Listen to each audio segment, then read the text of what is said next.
Assalamualaikum warahmatullahi wabarakatuh. Saya Sinta Murniati dari BK 2018A dengan MPM 18060002. Jadi di sini saya akan menseminarkan yang dimana mata kuliah metode kualitatif. Di sini saya mengambil judulnya yaitu layanan bimbingan kelompok untuk meningkatkan kemandirian belajar remaja di kelas 2 SMPN 3 Kinali.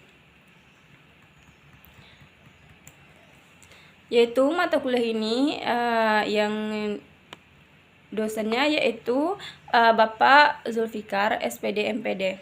Bapak Dr. Zulfikar SPD MPD mengampu mata kuliah metode kualitatif.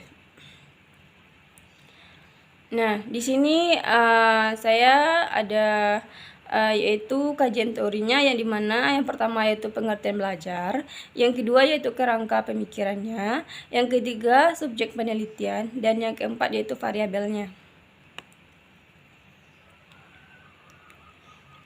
Nah, menurut Undang-Undang 2020, menurut Undang-Undang Nomor 20 Tahun 2003, pendidikan adalah usaha sadar atau terencana untuk mewujudkan suatu belajar dan proses pembelajaran agar peserta didik secara aktif mengembangkan potensi dirinya untuk memiliki kekuatan spiritual, keagamaan, pendidikan diri, yaitu kecerdasan akhlak mulianya.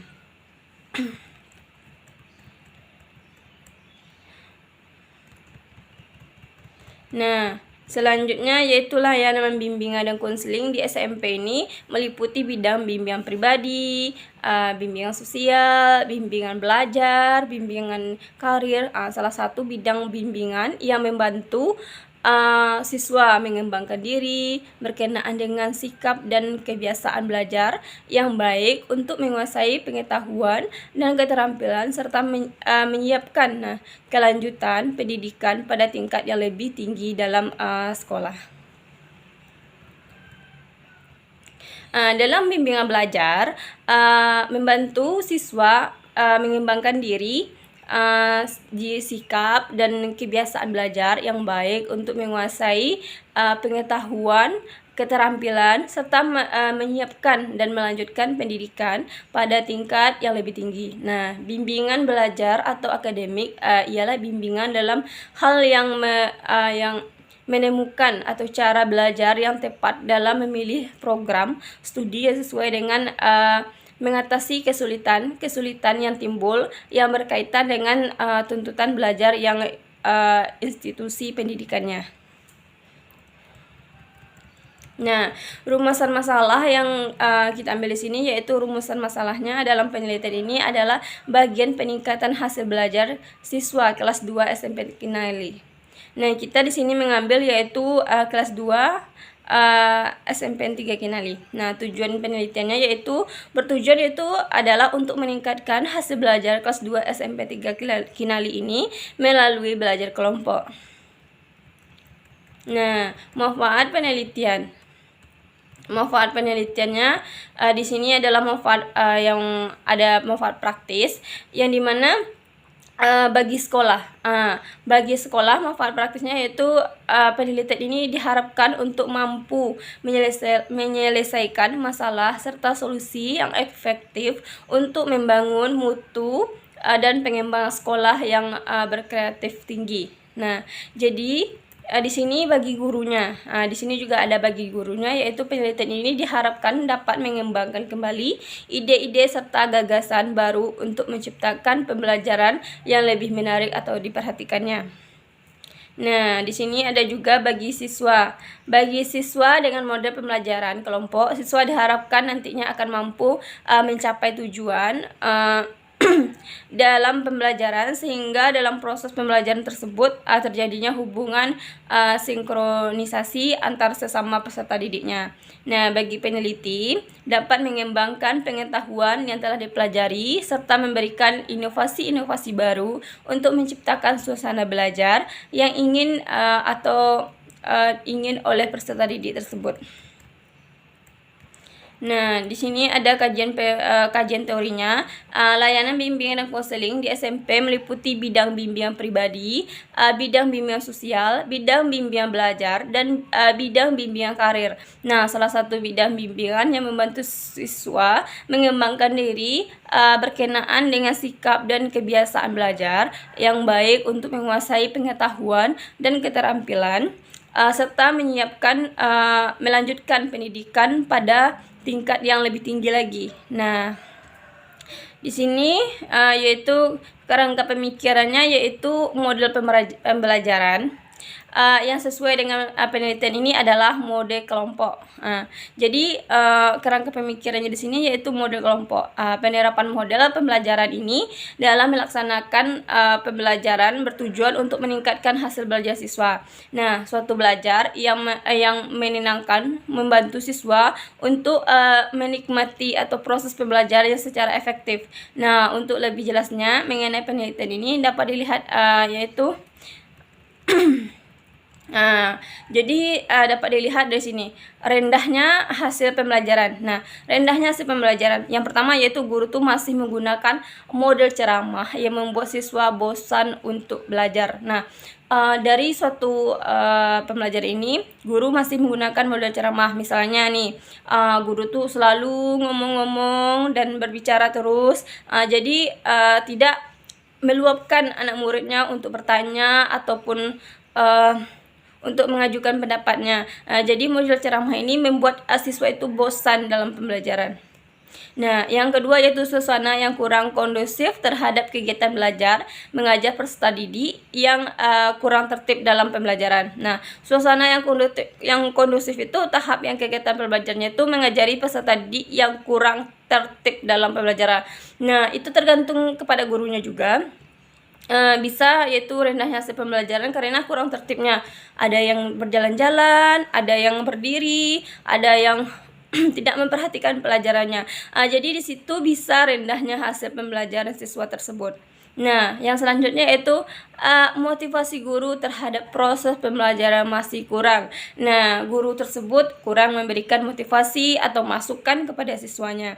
Nah, contohnya misalnya kalau kita sebagai guru, kita beri motivasi, semangat ya anak, ini nilainya bagus dan tingkatkan lagi. Jadi supaya anak bisa meningkatkan hasil belajarnya lebih tinggi dan sukses untuk kedepannya. Begitu. Nah, dengan menggunakan kelompok ini agar dapat membantu peningkatan hasil belajarnya. Nah, kita tuh memberikan suatu pembelajaran kelompok yang dimana bisa meningkatkan hasil pembelajarannya.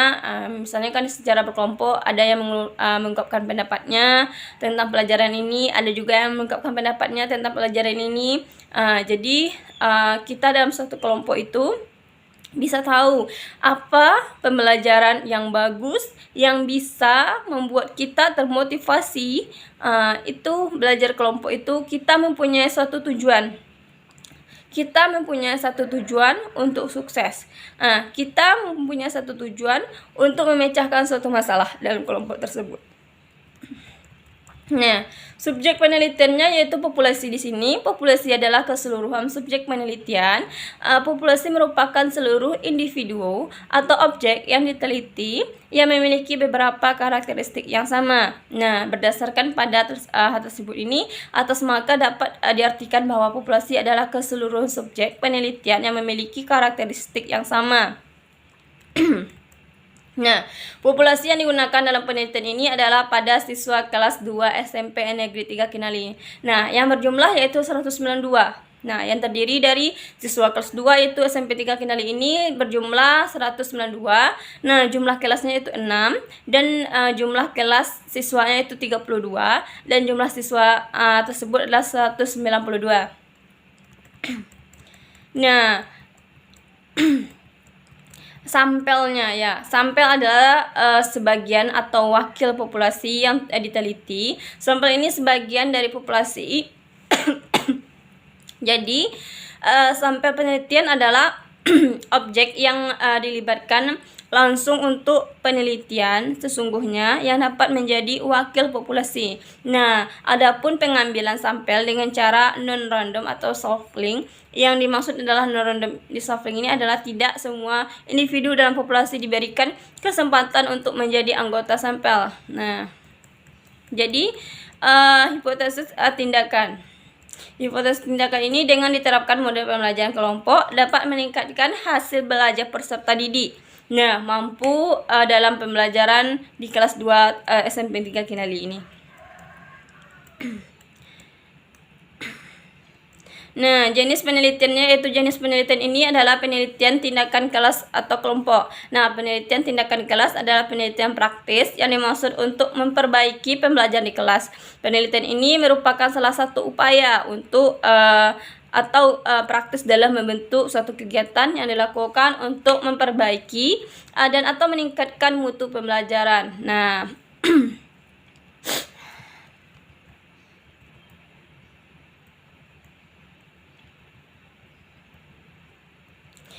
setting penelitian. Lokasinya penelitian ini kita laksanakan yaitu di SMPN 2 di SMPN kelas 2 di kelas 2 SMPN 3 Kinali. Nah, waktu penelitiannya itu dilaksanakan pada kemarin itu. Prosedur penelitiannya yaitu untuk mencapai hasil penelitian sesuai dengan apa yang diharapkan, maka prosedur dalam penelitian ini tidak kelas dibuat melalui beberapa tahapan, yaitu menyusun rancangan, yaitu perencanaannya. Yang kedua yaitu pelaksanaannya, yang ketiga yaitu pengamatan, dan yang keempat yaitu refleksi atau pantulan. Nah, teknik pengumpulan data penelitian. Pengumpulan data ini penelitian ini dilakukan dengan menggunakan teknik catatan, lapangan, lembaran, serta peserta didik. Nah, tes wawancara, observasi, dokumentasi. Nah, itulah teknik pengumpulan datanya.